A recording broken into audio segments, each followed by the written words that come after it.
Hello दोस्तों, तो आज मैं एक बहुत ही बढ़िया चाइनीज एनिमे एक्सप्लेन करने वाला हूँ और उसका नाम है द सुपर क्यूब। और इसका पावर लेवल सिस्टम थोड़ा बहुत सोलो लेवलिंग की तरह होने वाला है। एनिमे की स्टार्टिंग में हम देखते हैं कुछ लोग कहीं से आ रहे हैं। वो लोग काफी ज्यादा मिस्टीरियस लग रहे हैं और काफी ज्यादा सुपर पावरफुल टाइप भी लग रहे हैं। लेकिन तभी हम एक बंदे को और देखते हैं जो कि ट्रैफिक क्रॉस कर रहा है और टाइम भी देख रहा है, और वो अचानक से ट्रैफिक के बीच में गायब हो जाता है। उसके चक्कर में एक्सीडेंट भी हो जाता है, लेकिन वो वहां से गायब हो चुका है। इसके बाद हम एक लड़की को देखते हैं। हाँ, वो लाइब्रेरी में पढ़ रही है और उस पर किसी का फोन आता है। वो एक अननोन कॉलर होता है और जैसे वो उठाती है वो बोलता है वो तुम्हें लेने आ रहे हैं। तभी वहां पर सब कुछ गायब हो जाता है, सभी स्टूडेंट्स गायब हो जाते हैं और वहां पर वो जो शुरुआत में चार मिस्टीरियस सी फिगर्स आ रही थी वो वहां पर आ जाते हैं और माहौल काफी ज्यादा टेंस हो जाता है। वो लड़की काफी ज्यादा डर जाती है। वो फोन पे से आवाज आती है भागो यहाँ से, और वो तुरंत वहां से भागने लग जाती है। फिर फोन पे ही कोई बोलता है कॉरिडोर की तरफ भागो और जो फर्स्ट डोर है उसे खोलो, और वो उस पर चली जाती है और उसे खोलने लग जाती है। लेकिन वो जो चार लोग होते हैं उनमें से एक उसे डिटेक्ट कर लेता है और उसके पीछे आ रहा होता है। लेकिन वो फाइनली डोर खोल देती है और जैसे ही वो डोर खोलती है उससे पूछती है कॉल पर कि अब मैं क्या करूं, अब मैं कहाँ जाऊं, यहाँ पर कुछ भी नहीं है। और जैसे ही वो चार लोग उस गेट को खोलते हैं वहां से वो गायब हो चुकी होती है, बस उसका वहां पर फोन होता है। और हम देखते हैं स्ट्रीट्स में एक लड़का उस लड़की को लेकर भाग रहा है। अभी तक हमें किसी की भी कोई भी आइडेंटिटी नहीं पता, लेकिन तभी उसके पीछे से वो लोग वहां पर आ जाते हैं। लेकिन वो भागता ही रहता है उसे बचाने के लिए। उसमें से एक उस पर फायर भी करता है, लेकिन वो डॉज कर लेता है और फिर उस लड़की को डालकर अपनी घड़ी उसके हाथ में देकर किस तरह का प्रोटेक्शन कवर सा बनाता है उस पर।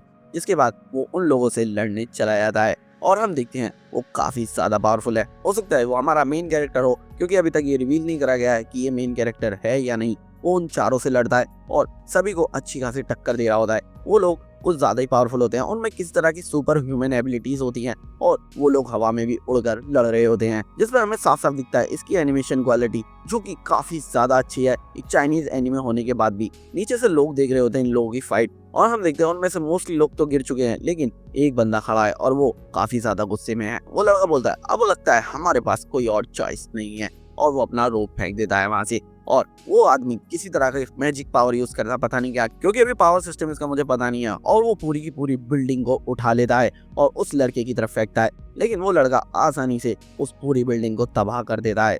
जिसके बाद वो किसी तरह की पावर यूज करके एक क्यूब सा बनाता है और उस आदमी को उसके अंदर डाल देता है, और यहाँ पर वो आदमी का एंड हो जाता है। लेकिन कुछ अजीब चीज होती है जिसके बाद वहां पर पूरी दुनिया अजीब सी लगने लग जाती है, जैसे कि अपसाइड डाउन टाइप मतलब कॉन्सेप्ट होता है, और वो लड़का उसके सामने खड़ा हुआ है। वो कोशिश करता है उससे बचने की, पर वो लड़का बोलता है कि कोई फायदा नहीं है, तुम यहाँ कुछ भी नहीं कर सकते, और वो उसे पानी में गिरा देता है। वो कहता है ये बहुत ज्यादा परेशानी का काम है एक साइकिल को स्टार्ट करना। आई होप कि इस साइकिल की एंडिंग ऐसी ना हो। अब वो यहाँ पर साइकिल किस चीज को बोल रहा है इसका मुझे कोई भी आइडिया नहीं है, और अभी एनीमे में भी इसका कोई एक्सप्लेनेशन नहीं है। जिसके बाद पूरा टाइम रिवर्स सा हो जाता है और वो लड़की वहीं लाइब्रेरी में होती है। उसकी आंख खुलती है, कोई लड़का उसे बुला रहा होता है कि तुम्हें आखिर क्या हो गया था।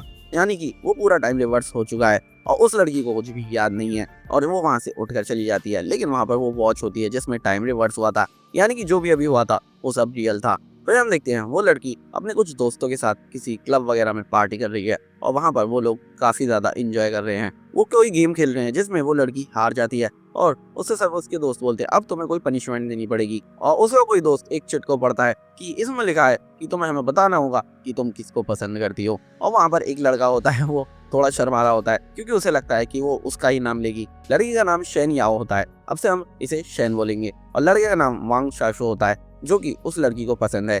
उस लड़की के सभी दोस्त बोलते हैं वांग तुम इस तरह से रिएक्ट क्यों कर रहे हो जैसे ये तुम्हारा ही नाम लेगी। उन लोगों को लगता है कि वांग किसी को पसंद नहीं आ सकता। तभी उनमें से एक और बोलता है कि ये तुम्हें थोड़ी ना पसंद करेगी, ये तो मुझ जैसे हैंडसम इंसान को पसंद करेगी। लेकिन थोड़ी देर बाद वो बोलती है कि ये बोलना जरूरी है। उसके दोस्त बोलते हैं हाँ जरूरी है, और वो एंड में जाकर वांग शाओ शाओ का ही नाम लेती है कि वो उसे पसंद करती है। जिसके बाद वो सब घर चले जाते हैं और थोड़ी रात सी हो जाती है। वहां पर एक ब्रिज के पास वांग को कुछ गुंडे पीट रहे होते हैं। वांग सोच रहा होता है ये सब क्या हो रहा है। वो गुंडे बोलते हैं तुम्हारी हिम्मत कैसे हुई शैन को पटाने की, शैन सिर्फ हमारे बॉस की है, हमारे बॉस की लड़की को लेकर तू ज्यादा प्राउड हो रहा है क्या। और वांग सोचता है ये तो वही है गुंडा जो कि शैन याओ को परेशान करता है। और हम देखते हैं वो जो गुंडा होता है मतलब बॉस उनका, वो शैन याओ को कॉल कर देता है, और शैन याओ बोलती है कि ये तो वांग का फोन है, ये तुम्हारे पास क्या कर रहा है, और वो वांग को पिटता हुआ दिखाता है। वांग वहाँ पर पिट रहा होता है। वांग बोलता है कि तुम्हें इसे बीच में लाने की जरूरत नहीं है, ये हम दोनों के बीच की बात है।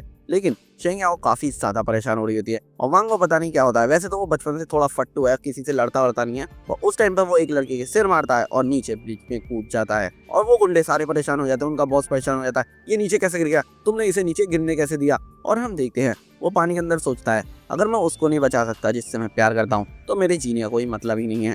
जिसके बाद वो नीचे ड्राउन होता चला जाता है और हम देखते हैं उसे कोई चीज शाइन करते हुए दिखती है। वो सोचता है ये क्या है, जिसके बाद वो उसके पास तैरता हुआ जाता है और वो उसको पकड़ लेता है। वो एक क्यूब होता है, जैसे ही वो उसे पकड़ता है तो वो किसी तरह की डेप्थ में गिरता हुआ चला जाता है और वो किसी तरह के 4D स्पेस में आ जाता है। वो सोचता है आखिरकार मैं कहाँ हूँ, और वहाँ पर कोई आवाज आती है, होस्ट तुम 15 मीटर के अंदर कहीं भी एक जोन बनाकर टेलीपोर्ट कर सकते हो। ये थोड़ा सिस्टम की तरह है, अगर आप लोगों ने सोलो लेवलिंग देखा है तो उसकी तरह वो एक तरह का होस्ट बन चुका है उस क्यूब का, और उस क्यूब में काफी ज्यादा पावर्स हैं। जिसके बाद वो ब्रिज पर टेलीपोर्ट हो जाता है और वो देखता है वो सभी गुंडे उसे ढूंढ रहे हैं, और फिर वो वहां से गायब हो जाता है और वो गायब होकर वो स्कूल में ट्रांसपोर्ट हो जाता है। वो सोचता है आखिरकार ये सब क्या हो रहा है, मुझ में कैसी सुपर पावर सी आ गई हैं। और क्यूब उसके अंदर से बात कर रहा होता है उससे कि होस्ट तुम काफी ज्यादा टेलीपोर्ट कर रहे हो। वो सोचता है आखिरकार ये सब क्या हो रहा है, मुझे समझ ही नहीं आ रहा। और वो क्यूब बोलता है कोई आ रहा है, और वहाँ पर कोई चेकिंग करने आ रहा होता है। लेकिन उससे पहले वो वहाँ से टेलीपोर्ट हो जाता है और उसका फोन भी उसके हाथ में ही होता है। थोड़ा टाइम बीत जाता है और वांग अपने घर पर है, नहाकर बाहर आया है और उस पर शेनियाओ की कॉल बार बार आ रही है और वो फाइनली कॉल का रेस्पॉन्स देता है। शेनियाओ बोलती तुम फाइनली घर आ गए, तुमने कॉल उठा लिया, मैं कितनी ज्यादा परेशान थी तुम्हें पता है। और वो बोलता है कि हाँ मैं समझ गया, वो एक्चुअली मैं नीचे गिर गया था लेकिन मैं स्विम कर साइड में आ गया था और आराम से घर पर आ गया। वो लोग तो अभी भी पागलों की तरह मुझे ढूंढ रहे होंगे। और शेनियाओ कुछ बोलने वाली होती है पर वो बोलता है कि आज काफी कुछ हुआ है मेरे साथ, प्लीज अभी के लिए जल्दी सो जाओ। और वो कॉल काट कर देता है और वो आराम से लेट जाता है और सोचता है कि मुझ पर कोई भी बिलीव नहीं करने वाला जो भी मेरे साथ आज हुआ। अंदर से उसकी आवाज आती है क्या अब तुम शांत हो गए हो। और वो उठकर सोचता है कि ये सब क्या हो रहा है, कौन है मेरे घर में। जिसके बाद वो क्यूब उसकी बॉडी से बाहर निकलता है और हम देखते हैं कि उसकी बॉडी उस क्यूब के अंदर चली जाती है और क्यूब वही रह जाता है। जैसे वो वहां उठता है कि ये सब क्या हो रहा है, मुझे वो भी समझ नहीं आ रहा ये सब चीज क्या है और ये सब होस्ट वगैरह क्या लगा रखा है। क्यों बोलता है मैंने तुम्हारे साथ एक कनेक्शन एस्टेब्लिश कर लिया है और तुम मेरे ओनर हो, मैं तुम्हें मास्टर बोलूंगा। वांग बोलता है ये सब क्या है, अल्टीमेट यूनिवर्स सिस्टम, मुझे समझ नहीं आ रहा, आखिरकार तुम्हारा पर्पस क्या है। और वो क्यूब उसे उड़ाता है और बोलता है मेरा पर्पस है तुम्हें इस दुनिया का किंग बनाना। और इसी के साथ हमारा ये पहला एपिसोड खत्म हो जाता है। दोस्तों अगर वीडियो पसंद आई हो तो वीडियो को लाइक कर दो, चैनल को सब्सक्राइब करके वीडियो को शेयर कर दो।